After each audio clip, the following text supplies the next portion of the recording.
Hello guys, welcome back to Dark Angels Intuitions. Welcome back to my channel. So, I was going to do a reading, general love reading. So, pasensya na, hindi ako nakagawa ng monthly reading for the month of September kasi pumanaw yung kinakasama ko sa buhay last week.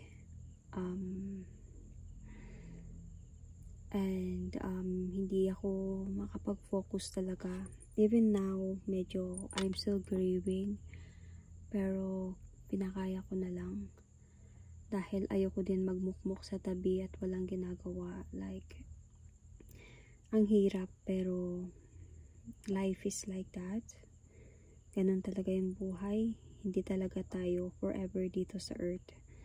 So, anyway, I was going to do a reading.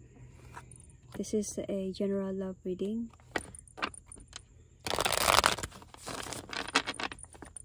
So let's start.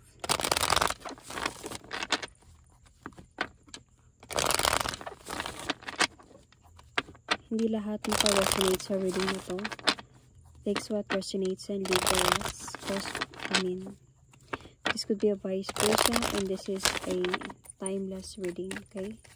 So, kaninong energy to? Sinong maka-resonate dito?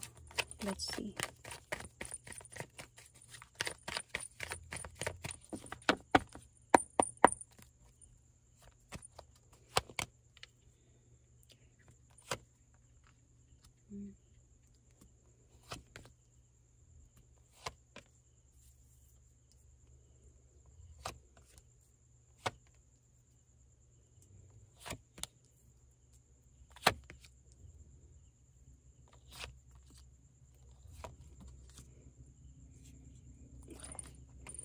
Bottom of the deck is decision. So, may kailangan pagdesisyonan. Either mag-move forward para magkabalikan or it's either hiwalayan na talaga. Dahil sa pain na mga mararamdaman ninyo dito. So, yung challenge dito is the Five of Wands. Might be the arguments, the conflict na meron sa inyo. So, at this present, feeling ko namimiss mo siya. Sa present na to, nagkakaroon ka ng love reminiscing sa pagsasama na meron kayo. I'm going to clarify. Six of Cups here.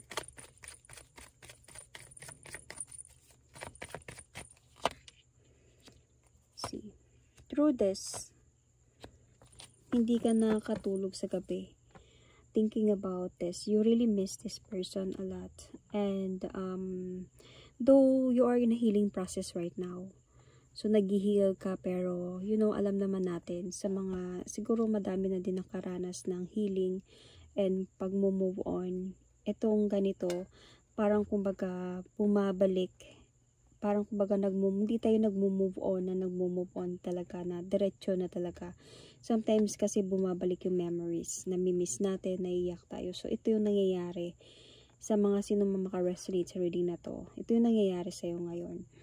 So, nag-heal ka na, clear na sa'yo lahat, pero minsan hindi ka nakatulog sa gabi thinking about that person. What happened sa inyong dalawa. So, naka-hold on ka pa din sa pagmamahalan na to. Though, andun ka nga sa point na you are still waiting, however, you are still waiting na baka kakausapin ka pa niya. Kasi feeling ko, madami din kayong pinagdaanan nito or baka tumagal din kayo ng person na to. So, may mga times talaga na nagpakita talaga siya sa iyo ng totoong pagmamahal. Hindi madali, kumbaga, kalimutan. Kasi nagmahalan din talaga kayo. Dalawa. So, namimiss mo siya ngayon. So, nandun ka sa point of thinking deeply about decision talaga sa buhay, whether you will going to wait for this person to come back or to continually na mag-move on na talaga. So, namimiss mo siya at this present situation. So, yung challenge dito kasi is the conflict na meron sa inyo. Yung gulo, yung struggle na meron kayo. Siguro kung might be paano to maibsan, paano kayo maayos, paano kayo magkabati ulit, or something like that. So, at this distant past, okay? Sa distant past, either married kayo ng person na to, or meron kayong plano to get married, or engaged pa kayo something, kasi meron marriage card dito eh. So, maganda talaga yung distant past ninyo. May mga magagandang alaala pala kayo, kaya mahirapan ka talagang makamove on. Kasi maganda yung alaala na binigay ng person na to sa'yo. Either married kayong dalawa. So, happiness ang nakikita ko dito in the distant past. So, this recent past, I can see here, dito na nag-uumpisa yung disappointments in the recent past. So, I will going to clarify for this.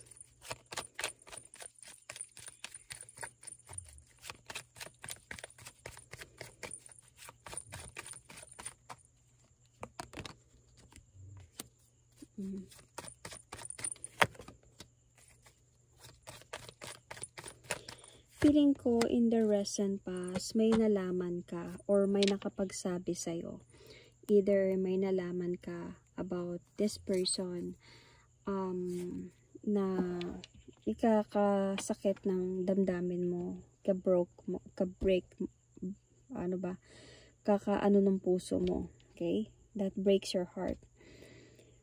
Might be this person nag-move forward siya towards another woman or man, and nalaman mo to, may nakapagsabi sa'yo, or mismo nalaman mo from him, might be nag-confess siya sa'yo, so depende kung saan kayo naka-resonate, okay?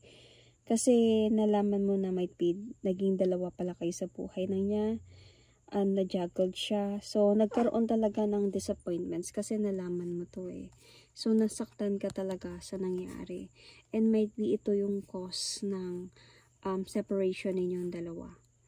So, umasa ka kasi that this person really, seryoso siya mag-move forward towards with you. Kumbaga, umasa ka na nakita niya yung goal niya sa pagsasama ninyo, na may goal siya para sa inyong dalawa.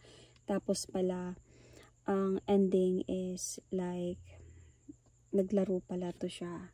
So, you thought na yung pagmamahala ninyo is everlasting, greatest love, happiness, but then sa point na hindi pala. So, you really thought that this person did really love you.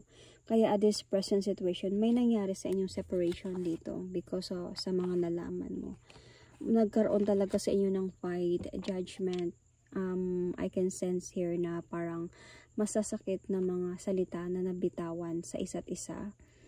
And parang isa pa dito yung mga sinasabi din ng iba. So, might be naka-apekto din sa inyo sa pagsasama na meron kayo. So, might be andun din sa point na may pagod, could be sa mga nangyayari sa away. Kaya, nahihiwalayan talaga na nangyari dito. So, hindi kayo nag-uusap. So, ngayon nami-miss mo talaga siya. Kasi, nag-away kayo eh. So, nami-miss mo talaga siya this time. Though, you are in a healing process. Pero, hindi ka nakakatulog sa gabi thinking about what happened sa inyong dalawa.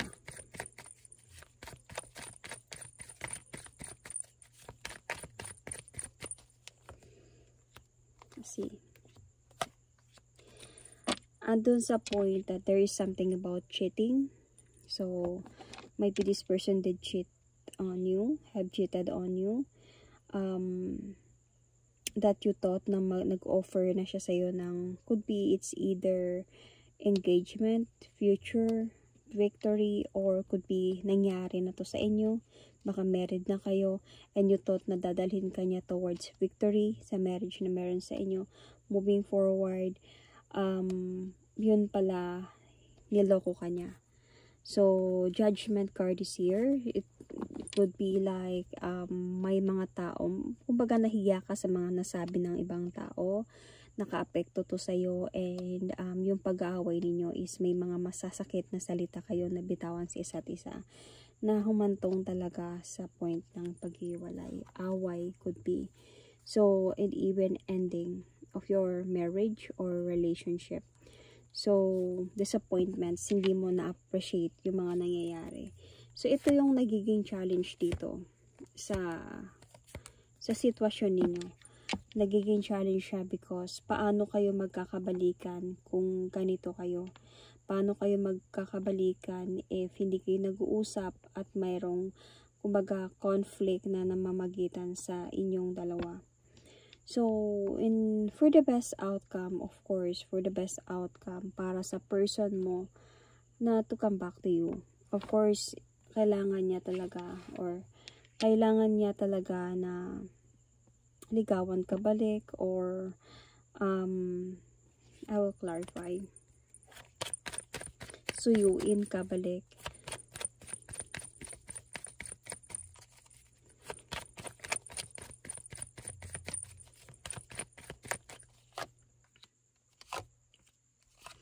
Ayusin yung mga nawasak sa inyo. And siguro yung space na meron sa inyo ngayon is okay din yun para pag-isipan ng mabuti yung mga desisyon sa buhay, to have some enlightenment of your life, both sides. Okay, so for the best outcome here, for this person to let you feel na mahal ka din niya, na-appreciate niya yung pagmamahal mo sa kanya, ayusin yung mga nawasak sa inyo, at yung mga bagay na hindi niya ipaparamdam sa'yo na something na hindi worth it yung pagsasama na meron sa inyo. So, yun yung best outcome na pwedeng gawin ng person mo towards your relationship. Kasi, through you, sa part mo kasi, namimiss mo siya, ibig sabihin nandyan yung pagmamahal, hindi nawawala. So, kumbaga, kung gagalaw lang siya, okay? Kung gagalaw lang siya dito, papakita niya lang. Para sa'yo, feeling ko, tatanggapin mo pa din naman siya eh. Kasi nandyan pa talaga yung pagmamahal na yan. Nandyan yung pagmamahal. If this person will just going to take the leap of faith, na maglakas loob siya to fix the problem with you, para hindi na magiging mabigat yung sitwasyon. So, that could be the best outcome na pwedeng mangyari sa connection na meron kayo. So, the immediate future here is, let's see.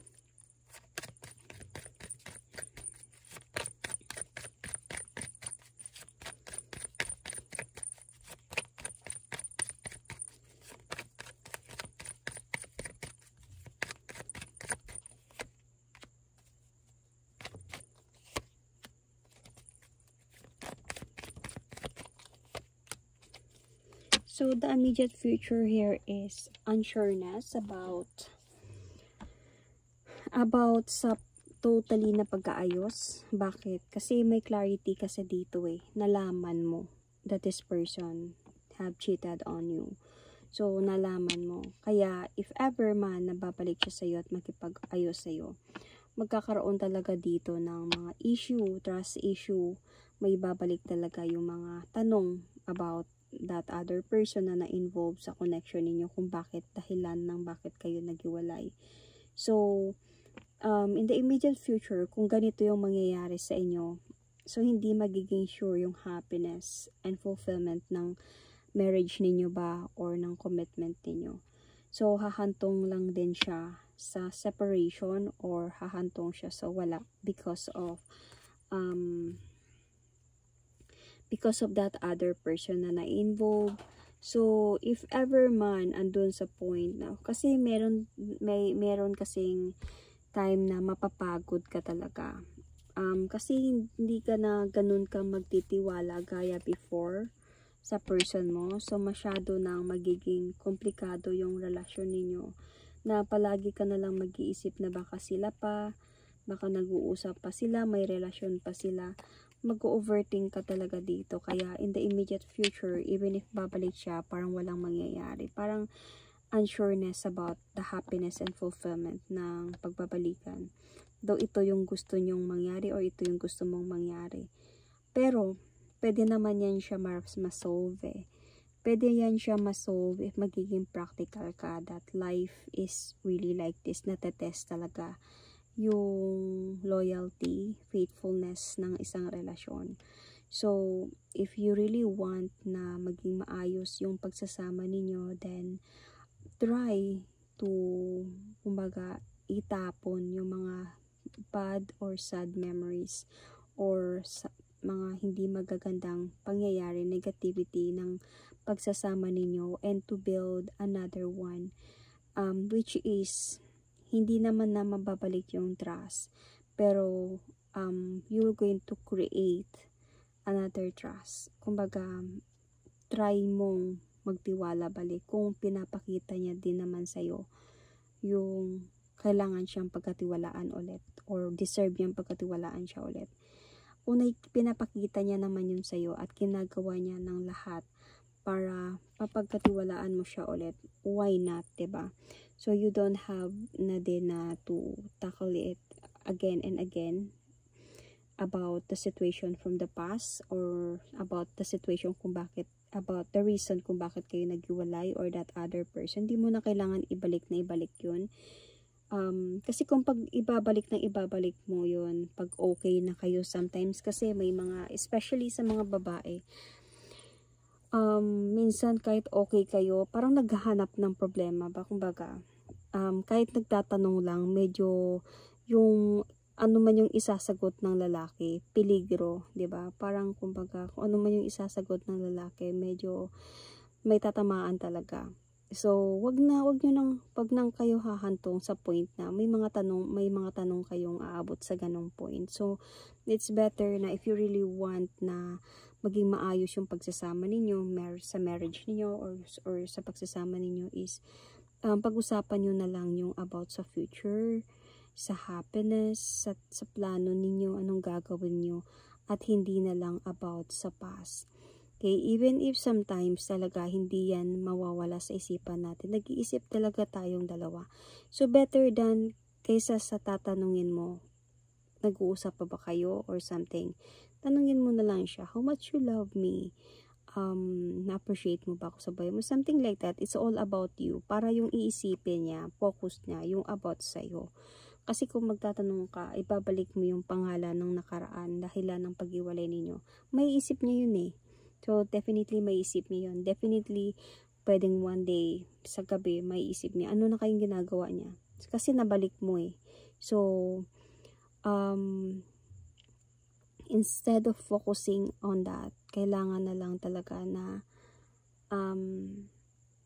mag-focus into something positive, magandang plano sa buhay, because really life is so short sa mga clinginess, pagdadrama or whatever something. Pero maging wise tayo, diba? Maging wise tayo this time around. Mas maganda yung hindi ka na nagtatanong, easy ka lang, kalma ka lang, practical ka lang, but you are observing. Yun yung maganda. So para maging maayos yung situation. So, ano yung factors na naka-apekto ng situation ninyo? Let's see. Might be isa din dito, kasi nag-away kayo eh. Feeling ko naapakan yung ego ng person mo.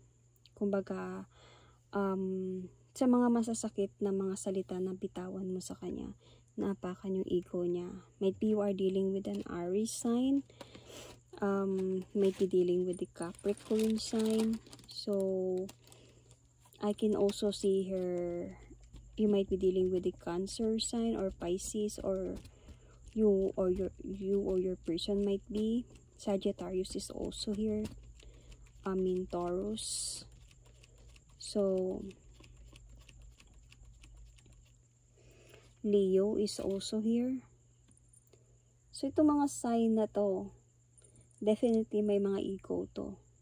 So, might be sa pag-aaway na meron kayo, nasaktan siya, napakan mo yung ego niya. Ito yung dahilan na naka-apekto din sa sitwasyon na meron kayo. So, ano yung external influences? I want to clarify.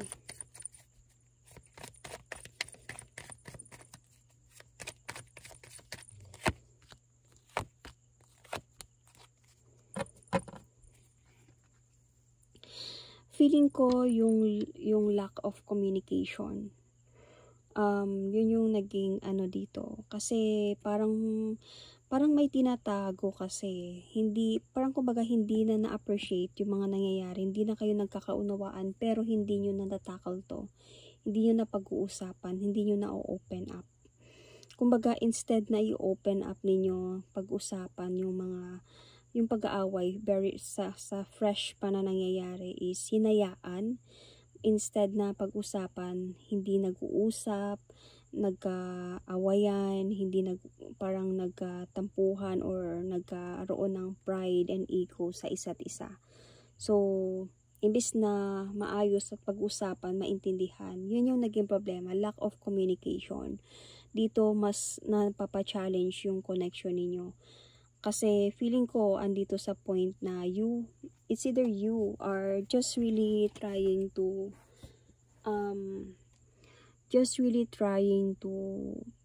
gain your strength na okay ka lang, and na walang problema, something like. Minsan kasi may mga ganyan tinatanong, anong problema mo? Ano bang meron? Bakit hindi mo ako pinapansin? Bakit ganun yung mood mo? Wala lang. Wag mo na pansinin. Something like that. Kasi hindi kayo nagkakaroon ng right communication. So, iyon yung isa sa naging external influences ng connection ninyo. Hanggang sa medyo hindi na na-appreciate yung pagsasama. Hanggang sa medyo nababad trip na, nadidisappoint na. Dahil sa mga bagay na kinikip lang, hindi sinasuwalat, hindi nasi-share something. So, ano yung hopes and fear? So, yung hopes mo dito is yung I want to clarify. For this person to have a transition in life, I think. So, yun yung hope mo dito sa taong ito. Yung magkakaroon na siya ng magandang idea to move forward to, and hindi na sa point na masasaktan ka. So you are hoping really for a rebirth of this connection na meron kayo, or relationship or marriage. You are hoping for a new beginning na kumbaga magiging matured enough na siya to think about the situation, to think about you and your relationship.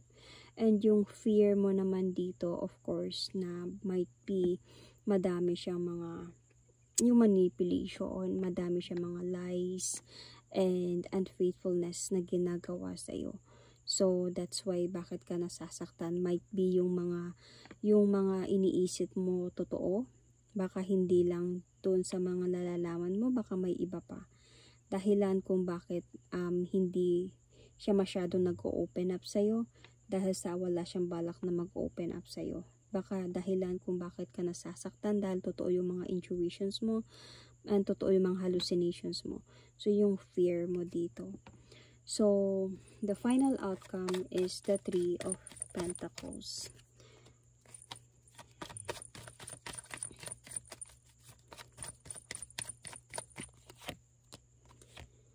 So, I can see here that sinasabi dito, lack of talaga siya, communication, effort and time could be to talk about things. So kailangan mo dito na maging parang to know your worth, you know. Siguro kailangan mo din tignan yung positivity ng pagsasama ninyo. Kailangan first, syempre unahin mo dito is yung sarili mo, yung paano mo ibalik yung sarili mo. Kasi kung bakit? Kasi nasa point ka na dito na sometimes nami-miss mo siya, 'di ba? Nami-miss mo siya, so nagwo-worry ka, hindi ka nakakatulog sa gabi, nag-overthink ka, nasasaktan ka.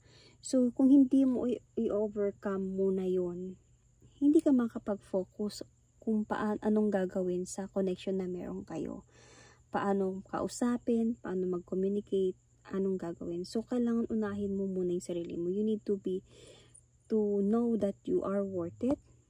Ibalik mo muna yung dating ikaw. have some space, it's okay. And as well, kahit papano heal first. Before doing. Kasi nakita ko sa inyo meron namang rebirth na mangyayari sa inyo eh. Endings brings a new beginning might be in your marriage. Kasi parang hayaan mo muna na pagpahinga. Pahinga mo muna yung sarili mo hanggang sa i-rebuild mo muna yung sarili mo. Kasi honestly, itong person na to, mahal ka naman niya eh. Babalik naman siya sa'yo. Mahal ka niya. Kasi alam niya na, sir, kung married kayo, alam niya na asawa ka niya. Alam niya alam niya naman yung worth mo. Alam niya. So, definitely itong person na to, mag-a-ask pa din to ng second chance sa'yo na makipag-ayos sa'yo. Siguro sa ngayon, andun lang siya sa point of confusions. Pero, hindi niya nakalimutan yung pagsasama ninyo. Connected pa din siya sa'yo. Even yung responsibility niya. Nag-iisip pa din siya. So, though, andun siya sa point of nakaramdam siya ng emptiness and coldness this time, hindi niya nakakalimutan yung mga plano ninyo, pagmamahalan ninyo. So, para hindi, yun nga sabi ko, para hindi maging worse yung situation, unahin mo muna talaga na ayusin yung sarili mo in a way na kapakalmahin mo, to have some space, rest for a while, pahinga mo, and to rebuild yourself, bring back yourself again, maging kalmado ka bago mo siya kausapin. Kasi kung kakausapin mo siya ng ganito yung nararamdaman mo, kakausapin mo siya ng ganito yung feeling mo, like na-stress ka, hindi ka nakatulog sa gabi, nag-overthink ka, na hindi mo alam naghihilom ka ba, or tapos namimiss mo siya, ang daming gumugulo sa isipan mo. Hindi to nakakatulong talaga kung kakausapin mo siya in this way, kasi definitely ang outcome is away lang, dahil matatanong mo yung mga bagay na hindi na dapat ibabalik, 'di ba? So ito na nga yung challenge, may away sa inyo, may conflict, hindi kayo nag-uusap. Kaya paano nyo maibabalik yung sa inyo, paano kayo magkabalikan ulit, paano siya mag-move forward towards with you to offer you a new beginning and victory. So this is what you need to do, yung sinabi ko sa kanila, kasi there is still a hope of a rebirth sa inyong dalawa. So anyway, I can also see Scorpio, might be you and your person, Libra, Taurus, Libra, so Cancer, Scorpio, Pisces, Taurus sign, Gemini, Virgo, Aries, as I said, Leo, Cancer, Pisces, Sagittarius, Sun, Moon, Rising, Venus. So that is my reading for you. Thank you and God bless.